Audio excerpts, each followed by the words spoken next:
men don't remember them Pride days, buddy. But yeah, man, tune in. Fox, thank you so much for the time, sir. Appreciate it, Fox. Just want to take him to the store, man. Get a different fit on. Toys R Us. Take him to Toys R Us. Maybe like Build-A-Man. TK Maxx. TK Maxx. TK Zoomies, dude. Hey, guess who's in the ring? El Cucuy, Tony Ferguson, the former UFC interim lightweight champion, making the boxing debut. And wait, like we've talked about so much, MMA fighters crossing into the boxing waters has had very mixed results. But those that have succeeded, what makes them victorious? I think if you have a natural aptitude for boxing, if it's something you did in your youth, if it's something that you wanted to do, Tony's talked about that, how he wanted to box. That was his first love. He wanted to be a boxer, and his father didn't let him, but you gotta move over, buddy. There's a big show going on here, I don't know if you know. But that was something he wanted to do. And honestly, Tony's striking does lend to a bit more of a boxing transition. Take away the kicks, take away the wrestling, and his striking is a bit unorthodox, but I think it's such a good marriage between him in MMA and him in boxing, especially what he does in a fight. He breaks you. He breaks your will. He's never stopping. He will walk forward through whatever you got, and if you're still there, he's going to put it on you more and just drown you. There's a legendary photo of all of Tony Ferguson's opponents, right? Picture of their faces. The carnage that he causes on guys like Donald Cerrone, Anthony Pettis. You know, some of the best that Tony Ferguson has made look like roast beef. But I do want to sort of note how the effectiveness is still there with the power, right? Knocked down Michael Chandler in many people's estimations, knocked down Bobby Green in many people's estimations. Excuse me. Justin Gaethje had the knockdown on him, so I think that when people look at this streak that he's on, granted it's not fantastic, but there are glimpses, there's lights, exact moments, And a lot of the moments have been with his hands. Right? A lot of the things that he can bring to boxing, his hands, his ability to strike, uppercuts, straights, hooks, everything else. And it's probably just the mentality with Tony, right? Yeah. When Tony gets in, it's mental, like, how he wants to break you is mental. His physical doesn't matter at that point. He'll probably tell us the same thing. If he's hurt, doesn't matter. I'm going to go through you anyway.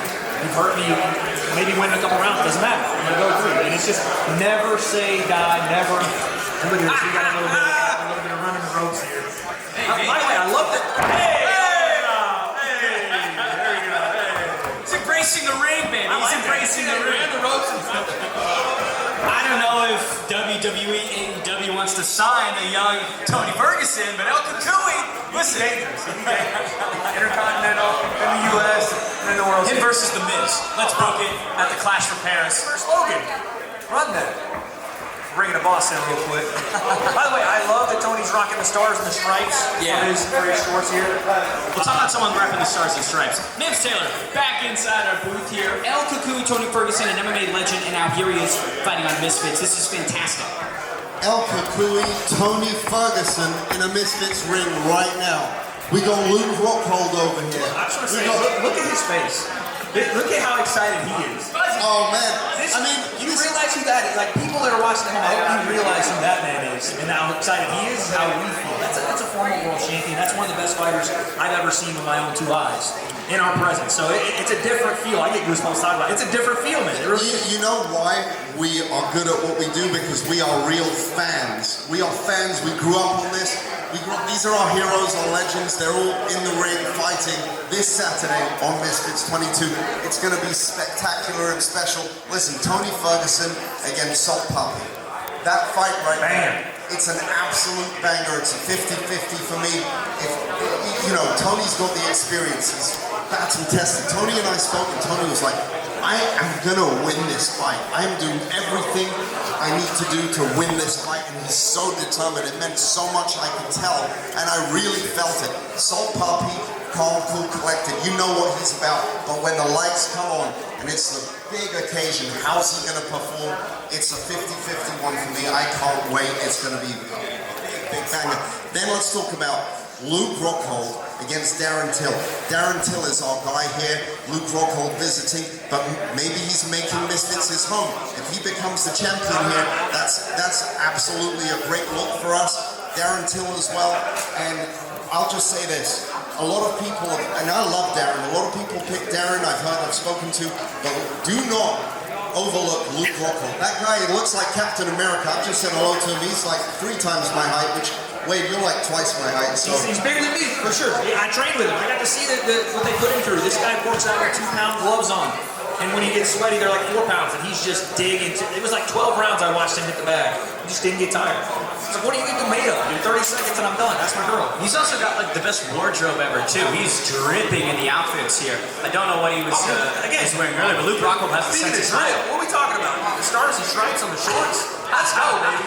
Every time I come over here, man, I need somebody to represent the US of A, baby. I do want to ask you, man, Wade and I were talking a moment ago about all the MMA fighters that have crossed over into boxing and the ones that win, what makes them successful. I'm curious for you to weigh in on this. You know, what have you seen be the best traits, the characteristics that make these MMA fighters successful in their boxing entries? I think they have a strong boxing background as well. They've adapted well. Look, it's very different when you're fighting in MMA and a boxing and the stance you have. When you're boxing, you've got to worry about the left hand and the right hand, but there's more to it than that because it's the angles, the uppercuts, the hooks. And what are you looking for? When you're fighting MMA, you can't take that kind of angled stance as much, otherwise you get taken down. So it is really a different sport, and the adaptation comes from, I think, understanding the difference. No, I agree. And I think, too, it lends to what Tony does well. You look at when he butchers guys, yes, he can do it with those nasty razor elbows, but he does it with his fists more than not, right? And again, I think lending to his boxing experience, but also his mentality, we shore up a lot of the things that are more difficult in the MMA space, like not having to defend takedowns, not to worry about kicks. You can defend in a more broad space now. You can get your head off center line and not worry about a kick coming up and smacking you in the temple. All of that stuff, I think, just lends to what Tony already does well. And again, his gas tank is unlimited. And again, we've seen, as much as people are saying Salt Poppy this, Salt Poppy that, he does fight negative at times, right? He does fight and get a little bit, complacent in moments. And I think if you do that to Tony Ferguson, that's a nightmare waiting to happen. That's when El Kakui comes out. That's when he starts licking his chops and going, oh, I got you. And that's when the fight changes. I was going to ask you, man, for Salt Poppy on Saturday night, massive, monumental opportunity in this main event spot. What does he need to do, in your opinion, to take out a guy like Tony Ferguson? He needs to stay calm, keep his composure, weather the storm, and find the right opportunity. Don't look for the knockout, but if it comes, that left hand is right there, I just got to say, you would not be I able saw to a guess. swim move. I saw a swim move. Yeah, look at the style. Look at the agility. I saw a swim move. You do that in football. Tony's a multi-sport athlete. He's talked about it before, right? Football, baseball, boxing, MMA. And what unites all of it, the common thread between every physical, focus that he's had is this demonic work ethic, championship level work ethic to unorthodox and zany degrees. But when you think about how Tony Ferguson preps for these types of fights, ma'ams, I mean, it's chaos. Oh yeah, I mean, I just got tired thinking about it, to be honest with you.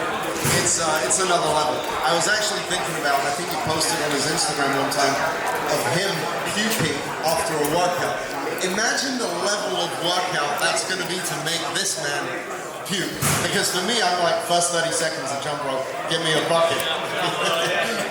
That's the mentality, man. Again, that's what Tony has. He's reigned over that dominion for all his career. Where everybody else wants to quit, where everybody else is looking for a way out, Tony's looking to go deeper into it. Right? He's looking to go further into that darkness. And again, I think this is another opportunity for him to show people that mentality, the physicality that comes along with it, and just again his skill set directly in boxing. It's going to matter, and I think he's got it. Last one I got for you, ma'ams, for right now is about the results over the last couple of years for Tony. We talked about showing the world something, right? I think that now is the time for Tony to prove and remind everybody, look, here is what I can do. Here is how good of a fighter I can be, and disregard all of the frustrating setbacks of late. Listen, I've seen some comments, and I think we've touched on it. I've heard Tony talk about it, and this is what's going to drive him that extra mile of like, all right, I see what people are saying. I will prove everybody wrong. I am still Tony Ferguson, and I am still a champion, and that's basically the mentality he has coming into this, which makes him the most dangerous Tony Ferguson that we have seen for a long time. I love it, man. We're going to talk to him right now. Yeah. We'll have you back in here.